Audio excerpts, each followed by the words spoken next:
Bismillahirrahmanirrahim. Assalamualaikum warahmatullahi wabarakatuh. Apa kabar anak-anak? Semoga kalian masih tetap semangat dalam mengikuti pelajaran hari ini. Baiklah, kita akan masuk kepada pelajaran Pendidikan Agama Islam dan Budi Pekerti untuk kelas 7. Submateri kita adalah Hikmah Sholat Jumat.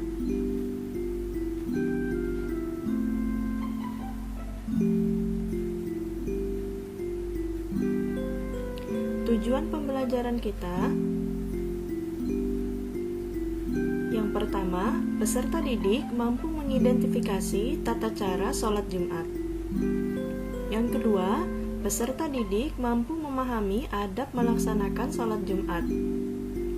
Yang ketiga, peserta didik mampu memahami hikmah sholat Jumat.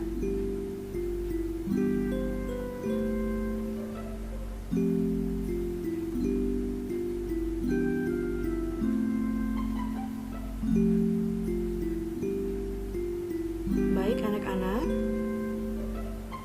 pada sholat Jumat ada beberapa hikmah sholat.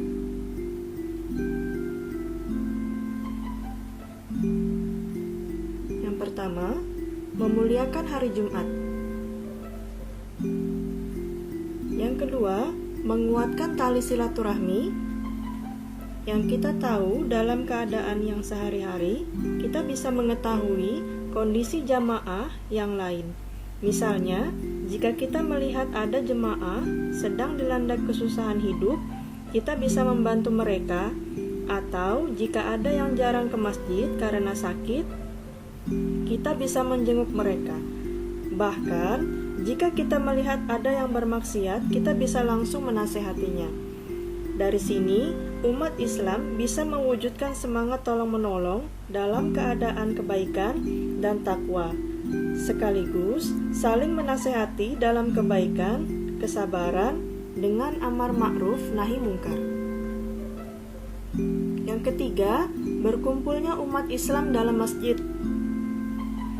Ini adalah merupakan salah satu cara untuk mencari berkah dari Allah Subhanahu wa Ta'ala. Yang keempat, dengan sering berjamaah di masjid, bisa menambah semangat bekerja karena terbiasa melihat orang-orang yang semangat beribadah di dalam masjid. Yang kelima, melipat gandakan pahala kebaikan. Membiasakan diri untuk selalu disiplin terhadap waktu.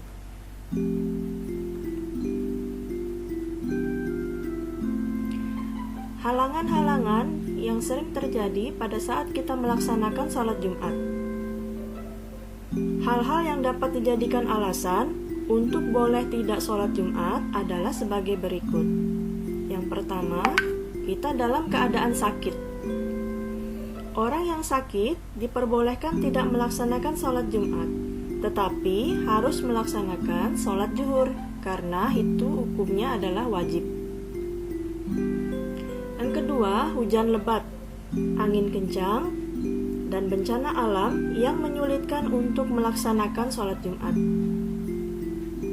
Musafir, yaitu orang yang sedang melaksanakan perjalanan jauh.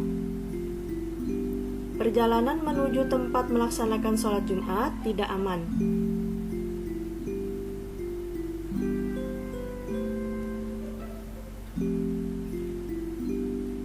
Bagaimana kita selalu melaksanakan sholat Jumat, khususnya bagi kaum laki-laki? Sekarang saatnya mengetahui ketentuan mengenai praktik sholat Jumat. Semoga ibadah sholat Jumat kalian menjadi semakin sempurna. Sholat Jumat hanya diwajibkan kepada laki-laki. Perempuan juga harus mengerti tentang tata cara atau ketentuannya. Tata cara pelaksanaan sholat Jumat secara umum, yang pertama adalah bersihkan badan, pakaian, tempat dari hadas dan najis atau kotoran. Sebelum berangkat ke masjid, disunahkan untuk mandi, memotong kuku, mencukur kumis, dan menghilangkan bau yang tidak sedap. Pakailah pakaian yang bersih, disunahkan adalah baju yang berwarna putih.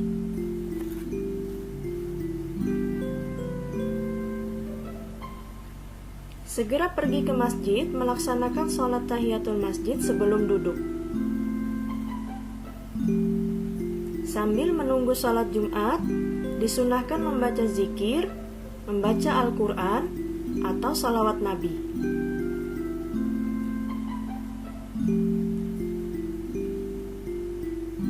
Setelah selesai azan, jamaah melaksanakan sholat sunnah qobliyah atau sholat sunnah Jumat.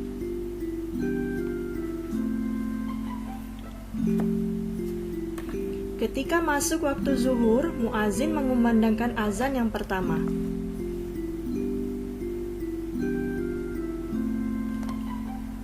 Khatib naik ke mimbar mengucapkan salam. Muazin mengumandangkan azan yang kedua.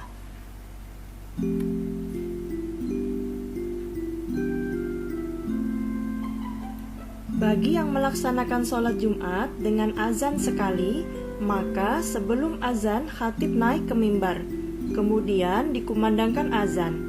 Setelah azan selesai, khatib melaksanakan khutbah.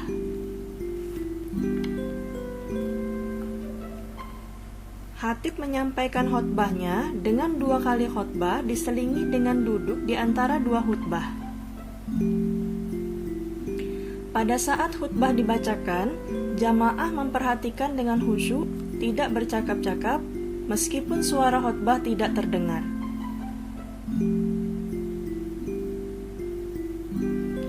Setelah selesai khutbah, muazin mengumandangkan iqamah sebagai tanda dimulainya sholat Jumat.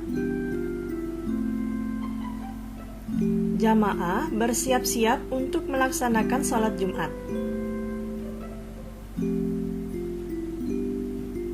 Sebelum dimulai, imam hendaknya mengingatkan makmum untuk merapatkan dan meluruskan shaf atau barisan sholat, serta mengisinya yang masih kosong, dan memimpin sholat Jumat 2 rakaat.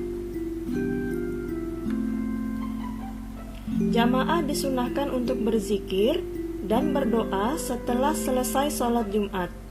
Dan setelah itu, sebelum meninggalkan masjid, jamaah disunahkan untuk melaksanakan sholat sunnah ba'diyah terlebih dahulu.